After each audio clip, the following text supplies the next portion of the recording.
কি গো, তুমি বাইরে কেন বিছানা পাচ্ছো? তুই বুঝতে পারবি নি, এখানে জামাই মেয়ে শোবে, ওখানে রোহানা বউ শোবে, ওখানে বিয়ান শোবে, আর ওখানে আমরা শোবো।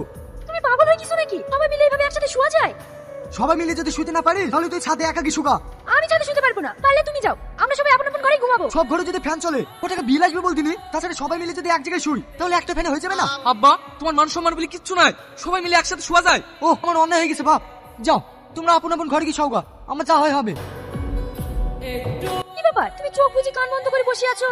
কি হয়েছে তোমার? আমার আর সহ্য হচ্ছে না রে, ফ্যানের আওয়াজে এই বাল্বের আলো, মানুষের গরম লাগতেই পারে। দু একবার ঘুরে পরে বন্ধ করে ঘুমে গেলেই হয়, সারা রাত ফ্যান চালানোর কি দরকার? আশ্চর্য ব্যাপার যে গরমের সময় ফ্যান চালাবে না। কই আমার তো গরম লাগছে না, সেই জন্য ছুড়াকে বলেছিল ফ্যান টেন কিনিস নি, হাত পাকাতেই হবে। তুমি তো জন্মের কিপটি, তোমার গরম লাগবে কি করে? ঘুমাবাতে আসো। না রে, এই অবস্থায় আমার ঘুম আসবে না। তাহলে থাকো। কি ব্যাপার, ফ্যানের আওয়াজ বেড়ে গেল কেন? ভলেন বাড়ালো নাকি?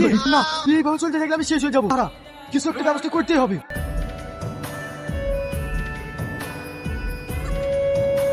কোন শালা হ্যান্ডেল নামেছে রে? এত গরম পড়ছে আর শালা না হ্যান্ডেল নামে যদি বেরিয়ে কে নামেছি? ও ভাবি, কারেন্টের কি হয়েছে গো? এই দেখো দেখো কে হ্যান্ডেল নামিয়ে দিছে।